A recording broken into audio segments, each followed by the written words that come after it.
దేవుని వాక్యమును ధ్యానించుకోబోతూ ఉన్నాం. న్యాయాధిపతులు 11వ అధ్యాయం మొదటి 7 వచనాలను చదువుకుందాం. గిలాదు వాడైన యొప్తా పరాక్రమం గల బలాఢ్యుడు. అతడు వేశ్య కుమారుడు. గిలాదు యొప్తాను కనెను. గిలాదు భార్య అతనికి కుమారులను కనగా వారు పెద్దవారై యొప్తాతో, నీవు అన్య స్త్రీకి పుట్టినవాడవు గనుక మన తండ్రి ఎంట నీకు స్వాస్థ్యం లేదనిది. యొప్తా తన సహోదరుల యొద్ద నుండి పారిపోయి టోబు దేశమున నివసింపగా అల్లరి జనము యొప్తా యొద్దకు వచ్చి అతనితో కూడా సంచరించుచుండెను. కొంతకాలమైన తరువాత అమ్మోనీలు ఇశ్రాయేలీలతో యుద్ధం చేయగా అమ్మోనీలు ఇశ్రాయేలీలతో యుద్ధం చేసినందున గిలాదు పెద్దలు టోబు దేశము నుండి యొప్తాను రప్పించుటకు పోయి, నీవు వచ్చి మాకు అధిపతివై ఉండుము, అప్పుడు మనము అమ్మోనీలతో యుద్ధము చేయుదుమని యొప్తాతో చెప్పిరి. అందుకు యొప్తా, మీరు నా యందు పగబట్టి నా తండ్రి ఇంట నుండి నన్ను తోలివేస్తే ఇప్పుడు మీకు కలిగిన శ్రమలో మీరు నా యొద్దకు రానేలా అని గిలాదు పెద్దలతో చెప్పెను. ఈరోజు మనము ధ్యానించుకుంటున్నటువంటి అంశం పేరేమిటంటే విశ్వాస వీరుడైన యొప్తా. యొప్తాను గురించి మనము ధ్యానించుకుంటూ ఉన్నాం. యొప్తా అనే పేరుకి అర్థం తెరచువాడు లేదా ఎదిరించువాడు. యొప్తా తండ్రి పేరు గిలాదు. యొప్తా తల్లి అన్యురాలైన స్త్రీ, ఆమె ఒక వేశ్య. యొప్తా గిలాదు దేశమునకు చెందినవాడు. తన సహోదరుల ద్వారా తరమబడినవాడు. గిలాదుకి మరి భార్యకు కొంతమంది కుమారులు పుట్టారు. వారి పెద్దవారైన తర్వాత యొప్తా వేశ్య కుమారుడని యొప్తాని హేళన చేశారు, ఎగతాళి చేశారు. నీవు అన్య స్త్రీకి పుట్టినవాడవు, వేశ్యకు పుట్టినవాడవు, నీవు మన తండ్రి ఇంట నీకు స్వాస్థ్యమే లేదు అని గిలాదు భార్య పిల్లలు యొప్తాతో అనినప్పుడు యొప్తా అక్కడ నుండి పారిపోయి టోబు దేశానికి వెళ్తాడు. టోబు దేశంలో నివసిస్తూ ఉంటాడు. అక్కడికి కొంతమంది అల్లరి జనము కూడా యొప్తా దగ్గరికి వెళ్ళి యొప్తాతో సంచరిస్తూ ఉంటారు. అయితే పరిశుద్ధాత్మ దేవుడు మొదటి వచనంలో ఏమని చెప్పాడంటే, గిలాదు వాడైన యొప్తా పరాక్రమము గల బలాఢ్యుడు. అంటే పరాక్రమం గల బలాఢ్యుడు అంటే యుద్ధ వీరుడు, ధైర్యశాలి, మంచి నేర్పరి గలవాడు. గిలాదు కుమారులను చంపటము చాలా సులువైన పని. అయినప్పటికీ యొప్తా తన సహోదరులను చంపకుండా తనే పారిపోయాడు. ఎక్కడికంటే టోబు దేశానికి పారిపోయాడు. ఇశ్రాయేలీలకి 10వ న్యాయాధిపతిగా 6 సంవత్సరాలు ఏలి ఉన్నాడు. ఈ న్యాయాధిపతుల గ్రంథము మరి క్రీస్తు పూర్వము 1375 నుండి 1025 సంవత్సరాల మధ్య కాలంలో జరిగింది. మొదటిగా 350 సంవత్సరాలు చరిత్ర కలిగినటువంటి న్యాయాధిపతులు. ఈ న్యాయాధిపతులు కాలమంతా కూడా చీకటి అధ్యాయం, విషాద చరిత్ర. ఇశ్రాయేలీలు పాపం చేయటం, వారు మరలా యెహోవాకు మొర్రపెట్టడం, యెహోవా వారిని విడిపించుట కొరకు ఎవరో ఒక న్యాయాధిపతిని పైకి లేపటం. ఇదే ఈ 350 సంవత్సరాల చరిత్రలో జరిగేటటువంటి విషయం. అలాగే ఇశ్రాయేలీలు మరి దేవుని దృష్టిలో మరి పాపం చేసినప్పుడు మరి అమ్మోనీయులు వారి మీద యుద్ధానికి వచ్చారు. యుద్ధంలో జయము మనకు కలగట్లేదని తరిమివేసినటువంటి యొప్తాను తీసుకుని వద్దాం. యొప్తా పరాక్రమ గల బలాఢ్యుడు, యొప్తా మనల్ని రక్షించటానికి సమర్థుడు. యొప్తాని మనము తీసుకొని మన ఇశ్రాయేలు మీద ప్రధానిగాను అధికారినిగాను చేసుకుందామని చెప్పి వారు యొప్తా కోసం టోబు దేశం వెళ్తారు.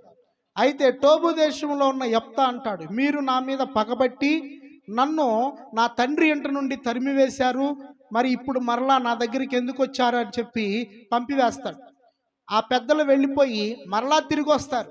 మరలా తిరిగి వచ్చి, నీవే మాకు రక్షకుడువు, నీవే మాకు అధికారివి, నీవే మాకు ప్రధానివై ఉండు, అమ్మోనీయుల మీద యుద్ధము చెయ్యి అని చెప్పి యొప్తాని వారు బ్రతిమలాడుకున్నప్పుడు ఆ తర్వాత యొప్తా వారి మాటకు అంగీకరించి మరలా టోబు దేశం నుండి ఎక్కడికి వెళ్తారంటే గిలాదు దేశానికి వెళ్తాడు.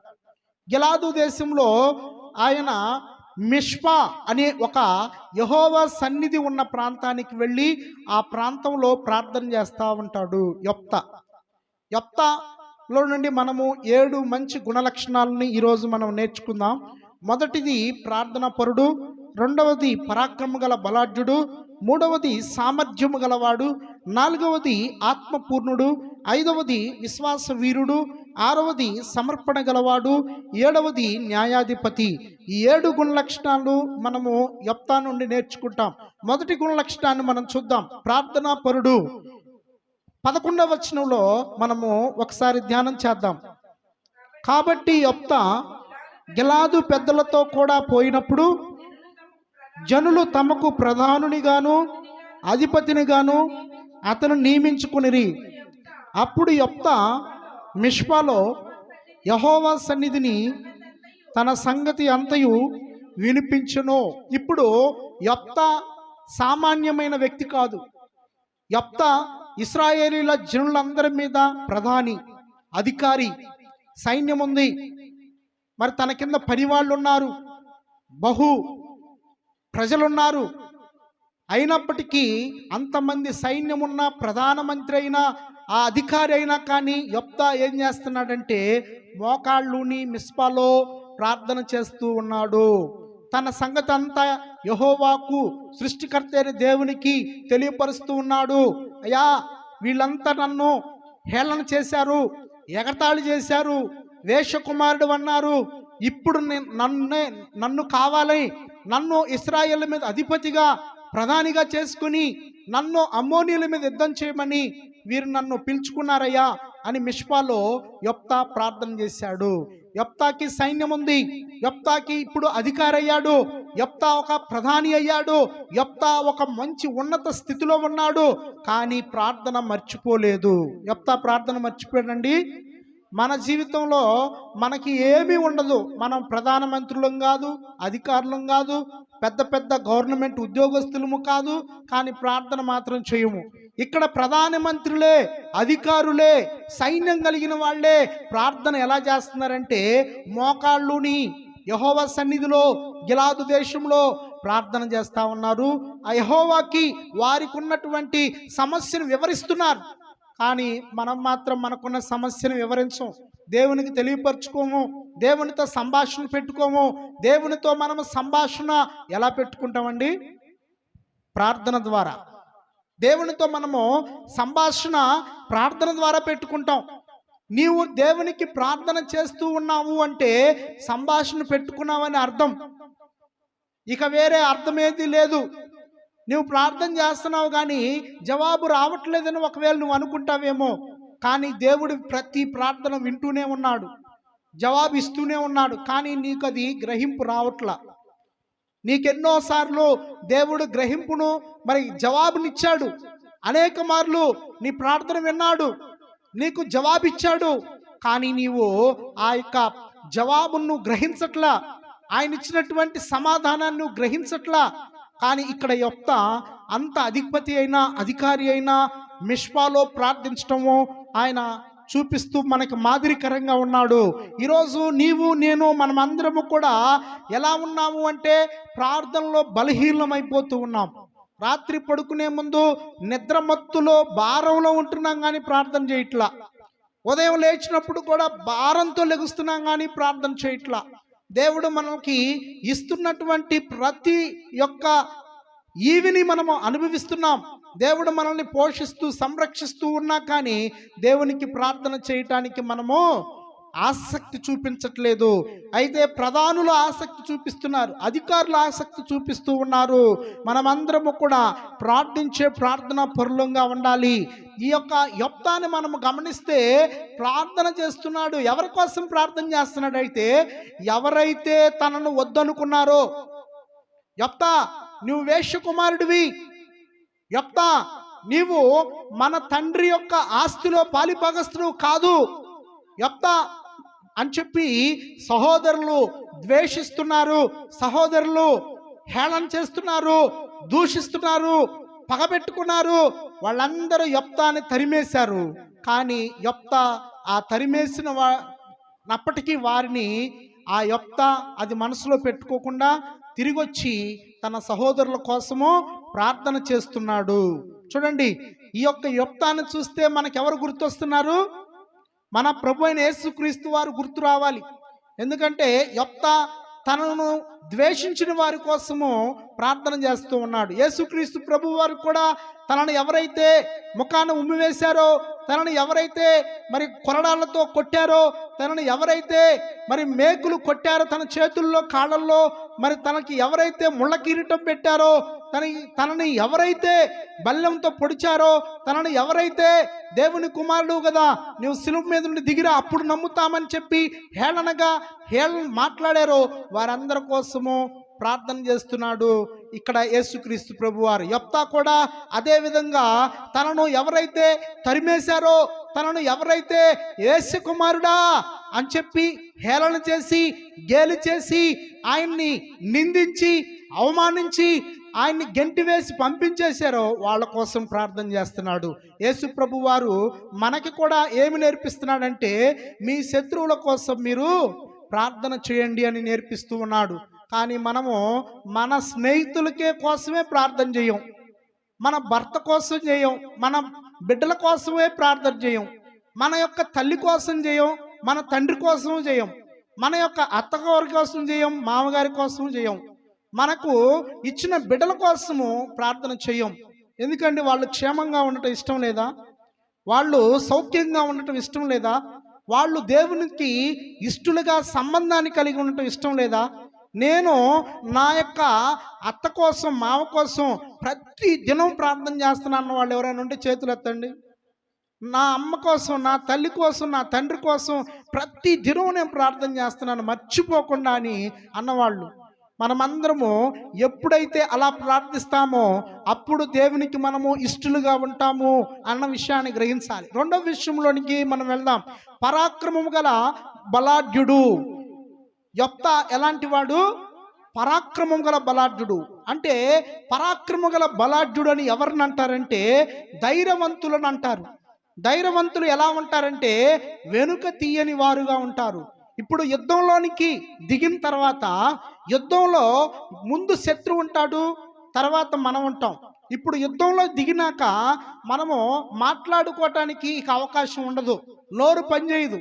యుద్ధంలో దిగినాక ఏం పని చేస్తుందంటే ఒక చేత్తోనేమో డాలు, ఒక చేత్తోనేమో ఖడ్గం, ఈ రెండు పని చేస్తాయి.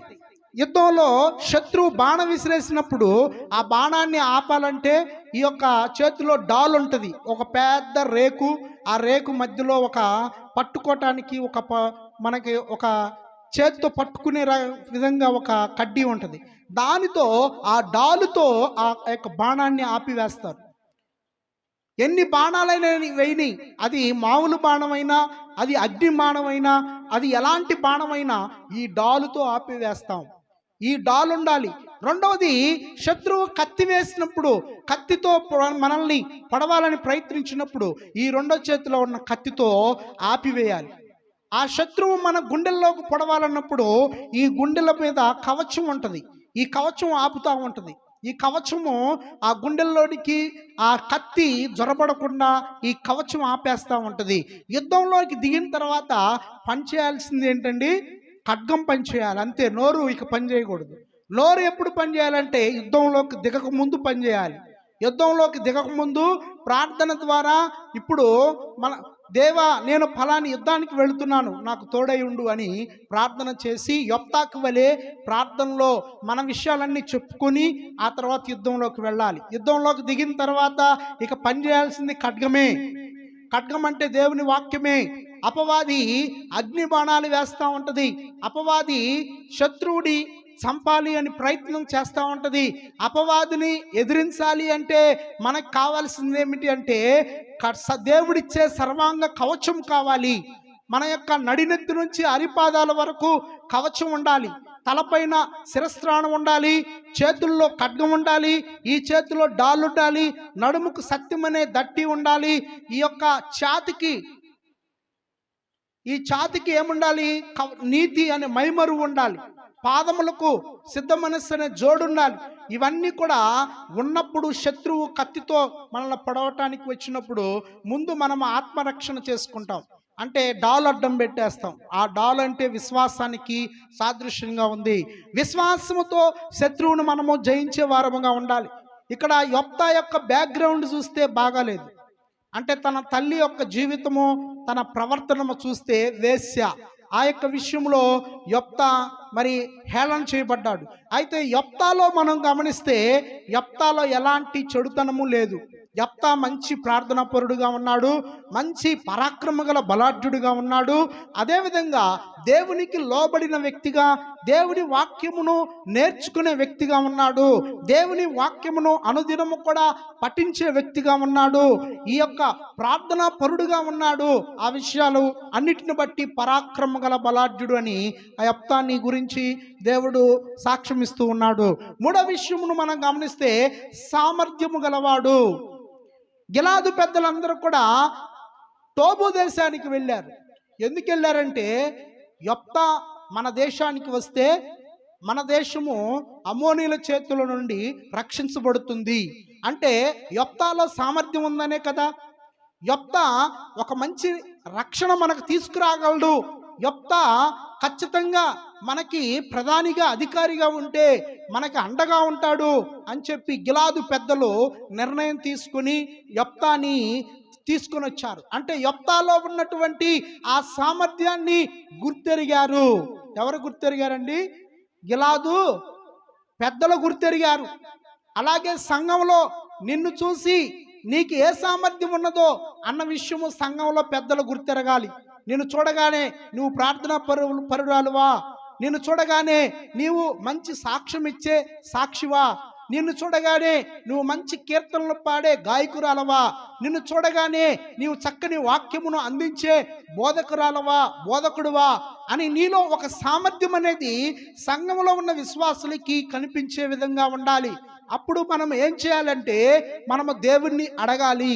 మనము ప్రార్థన ద్వారా ప్రభువా నీవు నాకు సామర్థ్యాన్ని దయచేయ అని. యొప్తాలో సామర్థ్యం ఉన్నదని గిలాదు పెద్దలు గ్రహించారు.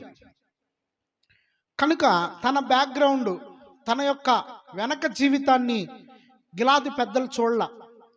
యొప్తాను చూశారు, యొప్తాలో ఉన్నటువంటి గుణాన్ని చూశారు. యొప్తాను మనం గమనిస్తే సామర్థ్యం గలవాడు అని గమనించారు. మనము కూడా దేవుని కోసము సామర్థ్యము కలిగిన వారముగా ఉండాలి. ఏ విషయాల్లో మనము సామర్థ్యం కలిగి ఉన్నాం? దేవుణ్ణి మనము మహిమపరిచే విషయంలో సామర్థ్యం మనకుందా? మనము దేవునికి ఏ విధంగా ఉపయోగపడుతున్నాం? మనము సంఘములో పరిచర్య చేస్తున్నామా? సంఘములో మనము దేవుని పని చేస్తున్నామా? సంఘములో దేవుని కోసము మనం ప్రత్యేకమైన అర్పణలు ఏమైనా ఇస్తున్నామా? సంఘంలో దేవుని కోసము మనము కీర్తనలు ఏమైనా పాడుతున్నామా? దేవుని కోసము ప్రార్థన మనం ఏమైనా చేస్తున్నామా? సంఘంలో మన యొక్క సామర్థ్యాన్ని మన ప్రతి దినము కూడా పెంచుకుంటూ వెళ్ళాలి. సామర్థ్యమును మనము పెంచుకుంటూ వెళ్ళాలి అంటే మనకి ఉండాల్సిన ఆయుధం ప్రార్థన అనే ఆయుధం ఉండాలి. ఈ ప్రార్థన అనే ఆయుధం మనలో ఉంటే మనలో సామర్థ్యాన్ని దేవుడు పెంచటానికి సిద్ధంగా ఉన్నాడు. దేవునికి మహిమ కలుగునుగా. హల్లెలూయా. కనుక మనము చింతపడకూడదు. మనకి తగిన సమయము దేవుడు ఖచ్చితంగా ఇస్తాడు. మనకి సామర్థ్యం ఇవ్వమని దేవుణ్ణి మనము ప్రార్థన చేయాలి. ప్రతి దానికి కూడా ఒక సమయం ఉంది, తగిన సమయము ఆయన మనకి ఇస్తాడు అన్న విషయాన్ని మనము గ్రహించాలి. 4వ విషయంలోనికి మనం వెళ్దాం. యొప్తా ఆత్మపూర్ణుడు. 11వ అధ్యాయము 29వ వచనాన్ని ఒకసారి చదువుకుందాం. యెహోవా ఆత్మ యొప్తా మీదికి రాగా అతడు గిలాదులోను మనస్సేలోను సంచరించుచు గిలాదు మిష్పేలో సంచరించి గిలాదు మిష్పే నుండి అమ్మోనీయుల యొద్దకు సాగెను. అప్పుడు యొప్తా యెహోవాకు మొక్కుకొనెను. చాలు. ఆత్మపూర్ణుడయ్యాడు. ఎవరు? యొప్తా. సహజంగా ఆత్మపూర్ణులు అవ్వాలంటే ఎవరు అవుతారయ్యా ఆత్మపూర్ణులు అంటే? ఎక్కువగా ప్రార్థనలో ఉండేవాళ్ళు ఆత్మపూర్ణులు అవుతారు. తర్వాత వాక్యం ఎక్కువగా నేర్చుకుని నేర్పిస్తూ వాక్యములో ఎదుగుచూ ఉన్న వాళ్ళు ఆత్మపూర్ణులు అవుతారు. ఆత్మపూర్ణులయ్యాడంటే యొప్తా దేవుని వాక్యాన్ని ప్రతిదినం కూడా చదువుతున్నటువంటి వ్యక్తిగా ఉన్నాడని మనము గ్రహించుకోవాలి. ఆత్మపూర్ణుడైన తరువాత మరి యుద్ధం చేయటానికి వెళుతూ ఉన్నాడు. అమ్మోనీయుల యొక్క గత చరిత్ర తెలుసుకుంటూ ఉన్నాడు. మనము 11వ అధ్యాయంలోనే 16, 17, 18 వచనాలు కూడా ఒకసారి చదువుకుందాం. ఇశ్రాయేలీలు ఐగుప్తులో నుండి వచ్చుచుండగా వారు ఎర్ర సముద్రం వరకు అరణ్యములో నడిచి కాదేశునకు వచ్చిరి. అప్పుడు ఇశ్రాయేలీలు ఎదోము రాజు వద్దకు దూతలను పంపి, నీ దేశము గుండా పోవుటకు దయచేసి నాకు సెలవిమ్మని అడుగగా ఎదోము రాజు ఒప్పుకొనలేదు. వారు మోయాబు రాజు వద్దకు అట్టి వర్తమానమే పంపిరి గాని అతడును నేను సెలవీనని చెప్పెను. అప్పుడు ఇశ్రాయేలీలు కాదేశులో నివసించిరి. తరువాత వారు అరణ్య ప్రయాణము చేయుచు ఎదోమీల యొక్కయు మోయాబీల యొక్కయు దేశముల చుట్టూ తిరిగి మోయాబునకు తూర్పు దిక్కున కనాను దేశమందు ప్రవేశించి అర్నోను అద్దరిని దిగిరి. వారు మోయాబు సరిహద్దు లోపలికి పోలేదు. అర్నోను మోయాబునకు సరిహద్దు కదా. ఆత్మపూర్ణుడయ్యాడంటే ఎలా అయ్యాడంటే దేవుని వాక్యాన్ని చదవటం వల్ల ఆత్మపూర్ణుడయ్యాడు. గత చరిత్ర తెలుసుకుంటూ ఉన్నాడు. ఇశ్రాయేలీలు ఐగుప్తులో బానిసలుగా ఉన్నప్పుడు ఆ బానిసత్వంలో నుండి దేవుడు వారిని విడిపిస్తూ ఎర్ర సముద్రం అడ్డం వచ్చినప్పుడు ఎర్ర సముద్రం మార్గంలో నడిపించుకుంటూ వచ్చాడు. ఆ ఎర్ర సముద్రం దాటిన తర్వాత మొట్టమొదటిగా ఎదోమీయులు ఉన్నారు. ఎదోమీయులుకి రాజు ఉన్నాడు. ఎదోమీయుల రాజుతో ఒక మనవి పంపించాడు భక్తుడైన మోషే గారు. అయ్యా, మీ దేశం గుండా మేము వెళ్తాం, మీ చుట్టూ పొలాల్లో ఉన్నటువంటి పంట మేము నాశనం చేయము, మీ బావుల్లో నీళ్లు మేము తాగము, మాకు రహదారి మాత్రమే మాకు ఇవ్వయ్యా అని చెప్పి అంటే ఎదోము రాజు ఒప్పుకోలేదు. ఎదోము రాజు ఒప్పుకోకుండా వారికి ఆ మార్గములో రావడానికి సెలవీల. ఆ తర్వాత మోయాబు రాజుకు కూడా అదే వర్తమానం పంపించారు. మోయాబీయులారా, మేము మీ దేశము గుండా మాకు దారి ఇవ్వండి, మేము మా దేశము కానానికి వెళ్తాము అంటే మోయాబు దేశ రాజు కూడా దారి ఇవ్వలేదు. ఇక వాళ్ళు ఏం చేశారంటే కాదేశులో నివసించారు కొన్నాళ్ళు.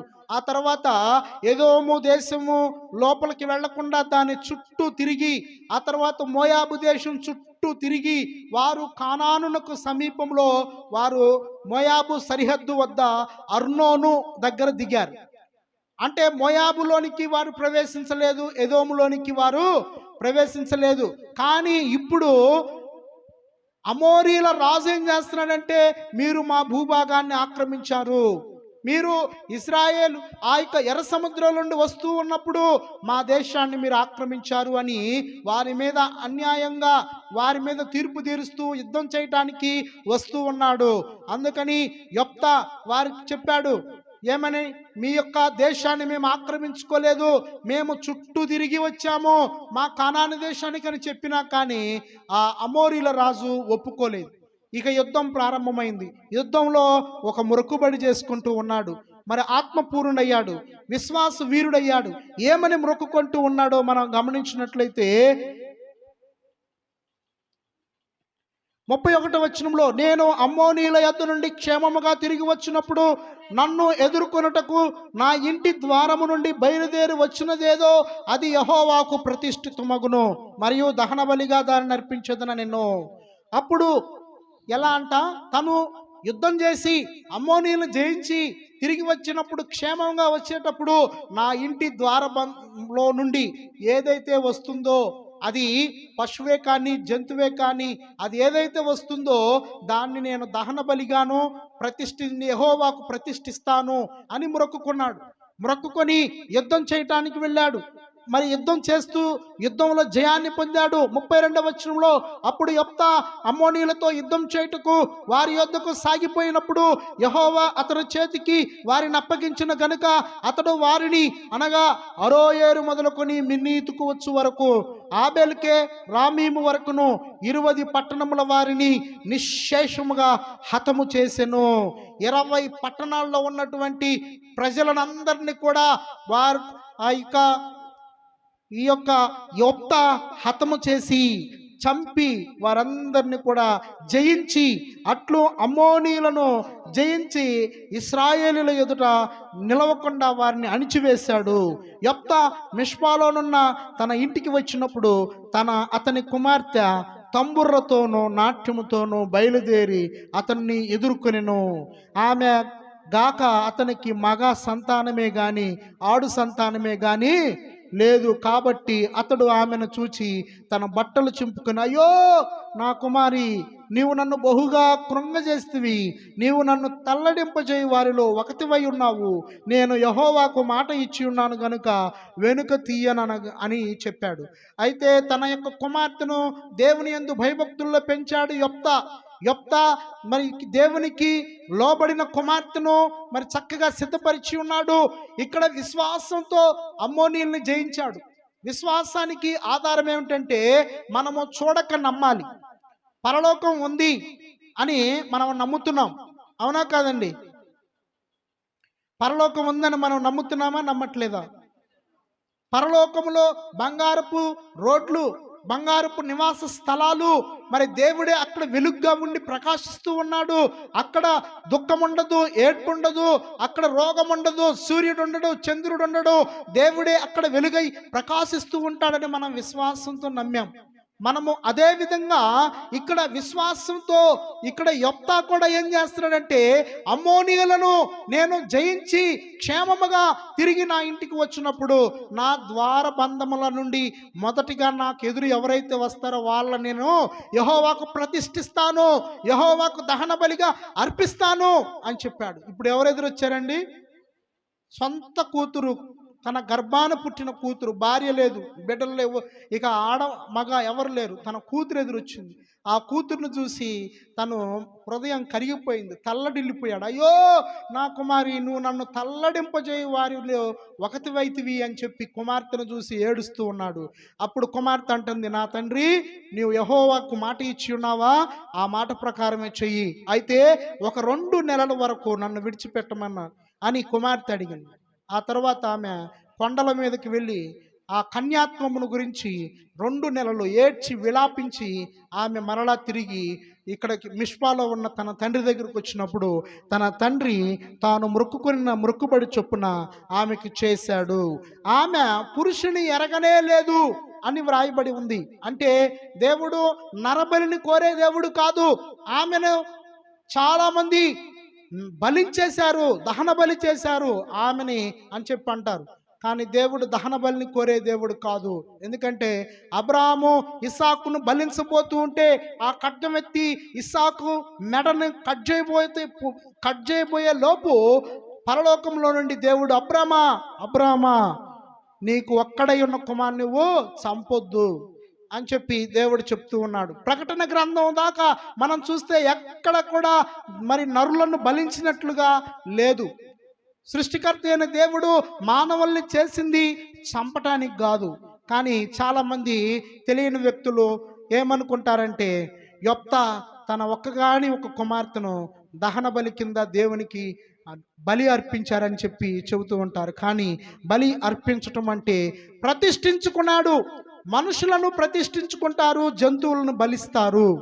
ఇక్కడ మనకి ఉదాహరణకి సంసోన్ని తన యొక్క తల్లి నాజీరు చేసింది. తల మీద మంగళ కత్తి వేయలేదు.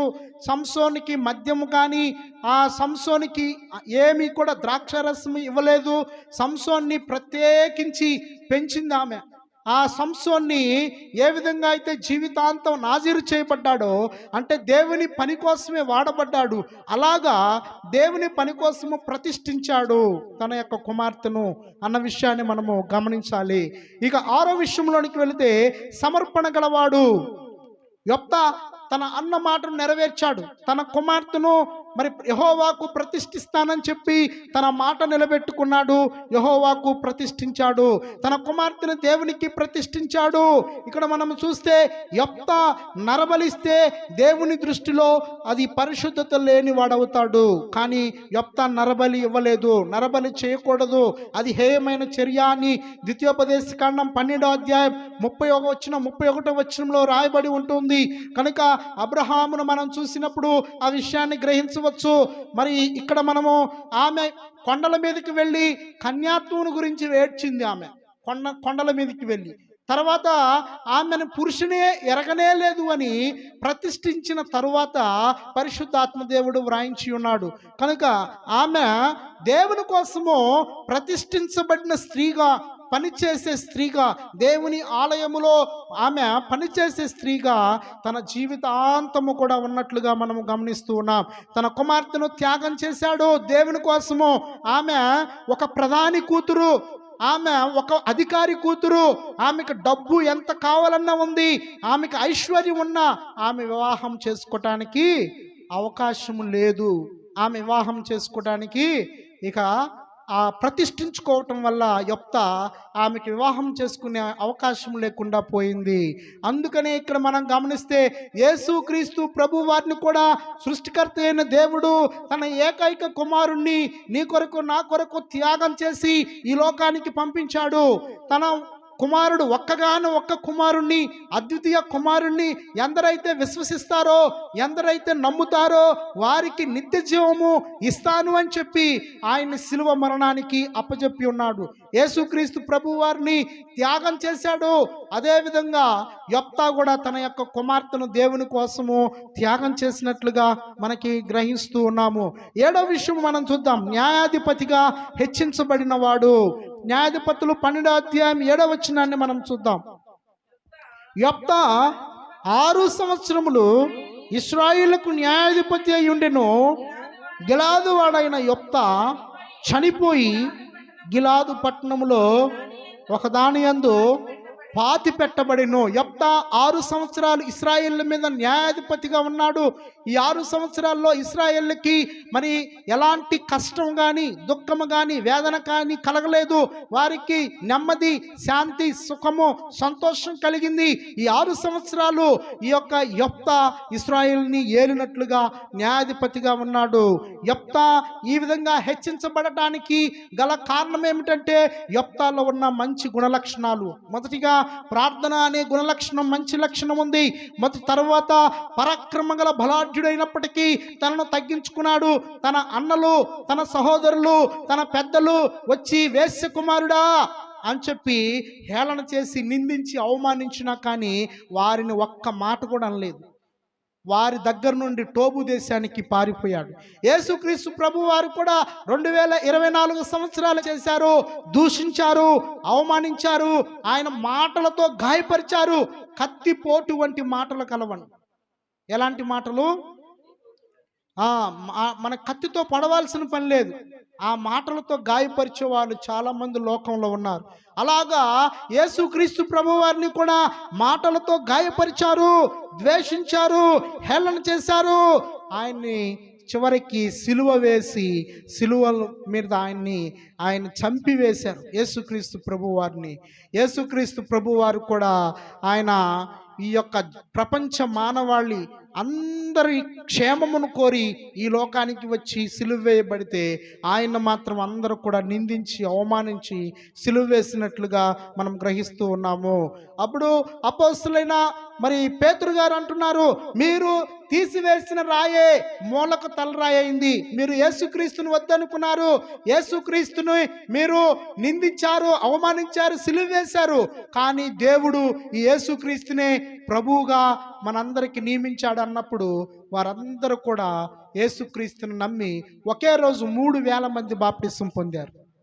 కనుక యేసుక్రీస్తు ప్రభు వారు ఈ లోకానికి ఎందుకు వచ్చాడంటే పాపులను రక్షించడానికి వచ్చి ఉన్నాడు. ఆయన నశించిపోతున్న ఆత్మల్ని వెదకి రక్షించడానికి ఈ లోకానికి వచ్చి ఉన్నాడు. ఆయన ప్రభు అని, ఆయన దేవుని కుమారుడని, ఆయన మృతుల్లో నుండి తిరిగి లేచాడని, ఆయన పునరుద్ధానుడయ్యాడని, ఆయన నమ్మిన మనము కూడా పునరుద్ధానం అవుతామని ఎవరైతే నమ్ముతారో వాళ్ళకి ఖచ్చితంగా నిత్య జీవాన్ని దేవుడు ఇస్తానని చెప్తూ ఉన్నాడు. కనుక ఇదే మిక్కిలి అనుకూలమైనటువంటి సమయము, ఇదే రక్షణ దినము. కనుక సమయము పోతే మరలా రాదు. యేసు క్రీస్తు ప్రభు వారిని నీ యొక్క సొంత రక్షకుడిగా అంగీకరించి నీవు కూడా ఆ యొక్క క్రీస్తు ప్రభు వారికి వారసుడిగా వారసురాలుగా అవ్వాలని వాక్యము ద్వారా హెచ్చరించబడుతూ ఉన్నాము. యొప్తా ద్వేషించబడినప్పటికీ యొప్తా ద్వారా దేవుడు రక్షణ కార్యాన్ని జరిగించాడు. యొప్తాని ఇశ్రాయేలుకు రక్షకుడిగా నియమించినట్లుగానే ప్రపంచ మానవాళికి యేసుక్రీస్తు ప్రభు వారిని ఒక రక్షకుడిగా దేవుడించాడు. యేసుక్రీస్తు ప్రభు వారు అందరికీ ప్రభు. ఆయన ద్వారా ఈ లోకమునకు రక్షణ. మరే నామములో రక్షణ లేదు, కానీ పైన ఆకాశం అందే కానీ, క్రింద భూమి అందే కానీ, భూమి క్రింద నీళ్ళ అందే కానీ మరి ఏ నామములో రక్షణ లేదు. అన్ని నామముల కంటే పైనామముగా యేసు నామాన్ని దేవుడు హెచ్చించి ఉన్నాడు. యేసు నామములో మాత్రమే రక్షణ ఉన్నది అని యేసు అంటున్నాడు. నేనే మార్గమును సత్యమును జీవమును, నా ద్వారాన తప్ప తండ్రి వద్దకు ఎవడనో రాలేడు అని చెప్తూ ఉన్నాడు. కనుక యేసుక్రీస్తు ప్రభు వారిని మీ సొంత రక్షకుడిగా అంగీకరించి ఆయన యొక్క బాటలో, ఆయన మార్గములో, ఆయన యొక్క విశ్వాస జీవితంలో ముందుకు కొనసాగే వారముగా ఉండాలని ఈ వాక్యం ద్వారా దేవుడు మనల్ని హెచ్చరిస్తూ ఉన్నాడు. దేవుడి ఈ మాటలను మన ఆత్మీయ వినికిడిలో దీవించునుగా.